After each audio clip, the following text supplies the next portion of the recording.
Vader, wat 'n voorreg dat ons die woord kan bestudeer. En soms maak ons as mense aannames, en baie keer is die aannames mooi en goed, baie keer is dit minder goed. En ons vra net vir die wysheid en insig om ons te help, sodat ons dinge kan verstaan en nie in 'n boks probeer plaas nie. So daarom vra ons Vader dat U ons sal help. In Jesus se naam. Amen.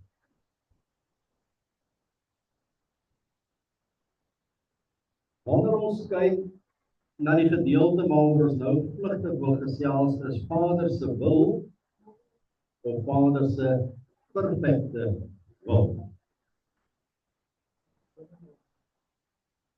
As ons in die woord kyk en ons kyk hoe God optree teenoor 'n mens, teenoor 'n volk, teenoor sy verbond, teenoor die heidene, dan sien ons baie keer Vader se gedrag is van so 'n aard dat ons die aanname kan maak uit 'n toelaatbare wil en uit 'n perfekte wil. En in 'n mate persoonlik dink ek dit is so, maar dit staan nie in die woord so nie. So ons fokus op wat die woord sê en nie wat ons dink en nie dit wat ons sien. Want ons kan dieselfde woordjie gebruik en sê Vader het 'n toelaatbare wil en ek kan sê nee, dis nie 'n toelaatbare wil nie, dis sy genade wat hy wys. Dis al. Hy het net een wil. En daar waar jy dinge verkeerd doen of anders doen as Vader eintlik wil hê, is net mercy wat hy wys. Dis nie 'n toelaatbare wil nie. Hy laat dit nie toe nie. Jy doen dit en hy gee jou genade. So dit kom op dieselfde gedagte gaan uit, maar ons fokus tans op die woord. Is daar 'n perfekte wil en 'n toelaatbare wil? En nou gaan ons kyk, daar is wel een vers wat praat van 'n perfekte wil. Goed. En ek staan ook skuldig, want ek self het al verwys na Vader se toelaatbare wil en sy perfekte wil. En soos wat ons aangaan en soos wat ons groei, sien ons na die toelaatbare wil dalk net soos wat ek nou verduidelik in sy mercy wil is. Dis nie verkeerd om te sê dit toelaatbare wil nie, maar dis nie skriftuurlik reg nie. Verstaan julle die verskil? Dis nie noodwendig verkeerd nie, maar dis nie skriftuurlik reg nie. En ons kyk nou na wat skriftuurlik reg is. Wat sê die woord? Wat is Vader se perfekte wil? Die woord perfekte kom glad nie byvoorbeeld in die 33 Afrikaanse Bybel voor. Romeine praat van die volgende, Romeine 12 vers 2. En word nie aan hierdie wêreld gelykvormig nie. So moenie word soos heidene nie. Moenie dinge doen en kyk en aantrek soos heidene nie. Maar word verander deur die vernuwing van julle gemoed. Maar kom na God toe laat hy jou denke, jou uitkyk op die lewe verander. Sodat julle kan beproef, sodat julle kan bepaal, vasstel, wat die goeie en welgevalle en volmaakte wil van God is. Die Engels lees soos volg: And fashion not yourselves like, dit is die, kan jy die vertaling uitspreek nie, dis die heel eerste Engelse Bybel, is oor die King James, want to this world, but be ye changed by the renewing of your mind, that ye may prove what that good and acceptable and perfect will of God is. And do not be conformed to this world, but be transformed, scriptures, by the renewing of your mind, so that you prove what is good and well-pleasing and perfect desire of God. So perfek, as ons kyk na wat beteken die woordjie perfek, dan beteken dit, as jy perfek wil wees voor God, as jy mens onthaalwe, moet jy perfek wees in al jou werke, in hoe jy groei, jou mental capacity, jou moral character. In alles, jy moet basies God wees. Dis al hoe jy perfek moet wees. Want hy is perfek. Your completeness, the full eyes. Dit is wat die woordjie perfek beteken. En daarom kan ons daarmee vereenselwig en sê God is perfek, so daarom kan hy 'n perfekte wil hê. Maar as ons na die woord kyk, wil dit nie so voorkom nie. Genesis sê vir ons, 6 vers 9, these are the generations of Noah. Noah was a just man and perfect in his generations. Noah was not perfect, but he was perfect in his generation. And Noah walked with God. As ons kyk na hierdie gedeeltetjie, dan sien ons wat beteken daai woordjie perfect daar, dan sien ons his entire being. Met ander woorde, sy hele uitkyk op die lewe was anders as die mense wat langs hom was.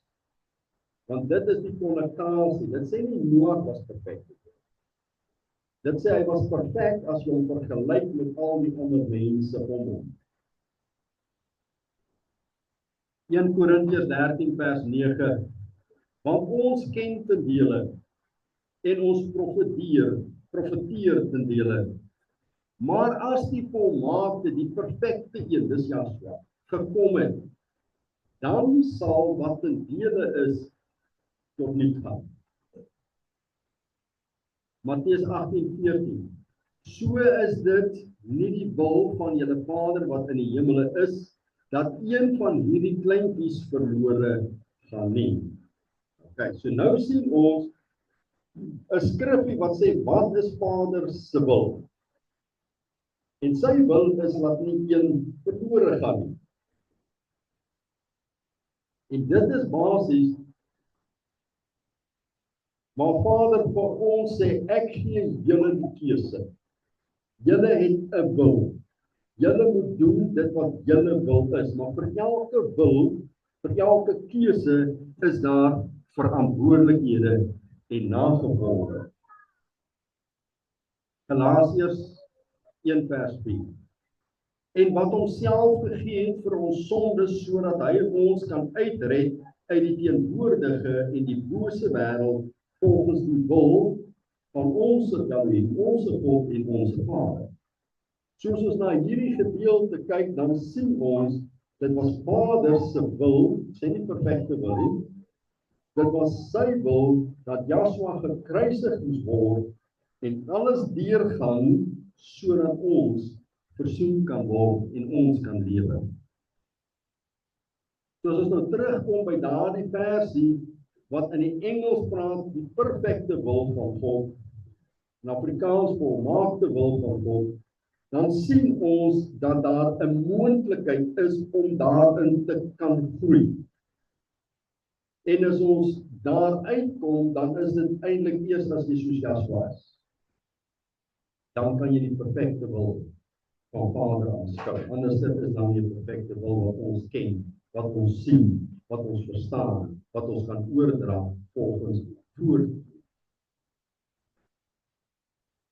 So word nie aan hierdie wêreld gelykvormig nie, ek het dit beskryf, jy mag glad nie lyk soos enige een in die wêreld nie, jy moet lyk soos 'n hemelse wese. Soos Joshua. Goed. Maar word verander in die vernuwing van julle gemoed. Ons denke, ons verstand is dit wat keer, sodat ons nie gelykvormig raak aan Joshua nie. So jou denke en my denke moet vernuwe word, sodat ons iets kan doen. Kom ons kyk wat dit. Dit wil dus voorkom of ons as gelowiges se verstand eers vernuwe moet word. As jou verstand nie vernuwe is, sodat jy soos Joshua is nie, kan jy nie die perfekte wil van God sien of verstaan. So word verander in die vernuwing van jou gemoed. Moenie lyk soos die wêreld nie, sodat eers as jy nie lyk soos die wêreld nie, en as jou verstand vernuwe is, dan kan jy beproef wat die goeie, die welgevalle en die perfekte wil van God is. Soos ons nie daar is nie, kan ons nie dit bepaal nie. Soos ek vir jou sê, dis die perfekte wil van God, dan moet ek reeds vernuwe wees in my gemoed. Ek moet glad nie lyk soos die wêreld lyk. En dan kan ek God se werk, sy perfekte wil sien, want sy is dan die perfekte wil. Eers wanneer ek daar is, kan ek die ander bemeester. So daar is 'n moontlikheid, Vader het 'n perfekte wil, en die wat dit sien is die wat reeds soos Joshua lyk, en wat sy denke vernuwe is soos hy. Dan kan ons bepaal wat Vader se perfekte wil is. Op die stadium kan ons bepaal wat sy wil is, maar nie perfekte wil. So dis net suiwer uit die woord uit. Wat leer Joshua ons aangaande hierdie saak? Matteus 26:42. Weer het hy vir die tweede maal gaan bid en gesê, my Vader, as hierdie beker nie by my kan verbygaan sonder dat ek dit drink nie, laat U wil geskied. En so ook wanneer hy ons leer aangaande die Onse Vader, laat U wil geskied. Daar word nie na 'n toelaatbare wil verwys nie, daar word glad nie na 'n perfekte wil verwys nie. So al wat jy hoef te bid is net God se wil. Nie toelaatbaar nie, nie perfek nie. Hoekom sal jy sy toelaatbare wil bid? En wat omstandighede? Wanneer jy iets verkeerd wil doen, so dan dink jy hy gaan jou toelaat om sonde te doen. Ek weet nie, ek vra wat. So al wat jy kan vra is, Vader, wees my genade. En dit is wat ons kan leer uit die woord uit aangaande hierdie saak. So uit die woord uit is daar een skrif nie twee nie, in 'n saak staan slegs vas as daar 2 of meer getuies is, maar ek wil, kom ons los dit daarso, daar's een getuie wat sê God het 'n perfekte wil. Daar's geen getuie wat sê hy het 'n toelaatbare wil in die hele Bybel. Daar's een skrif wat sê hy het 'n perfekte wil, en jy kan dit begryp of dit sien wanneer jy vernuwe is en wanneer jy nie meer lyk soos die wêreld. So dan kan ek daaroor praat. Maar anders kan ons nie sê dis Vader se perfekte wil, en dis sy perfekte wil, en dis nie sy perfekte wil nie, en dis sy toelaatbare wil. Dis die skriftuur. So ek deel dit net, gaan toets dit, gaan werk dit self weer, en so maklik kan ons, ek ook, vasgevang word in iets wat reg klink. Want baie keer in die woord kan jy sien, Vader laat hierdie ding nou toe, en dan laat hy dit nie toe nie, daar bestraf hy dit. Dan verstaan ons dit, dan sê ons maar onder hierdie omstandighede was dit sy toelaatbare wil. As ek nou gesê het, wat dalk nie verkeerd is nie, maar dis nie skriftuurlik nie. Hy het dalk net mercy gewys daar, en hierso was die beker al vol, hy het nie meer mercy gewys nie. Was tyd om te tik. Okay. Goed. Kom ons gooi dit terug na ons toe, as kinders, as mense.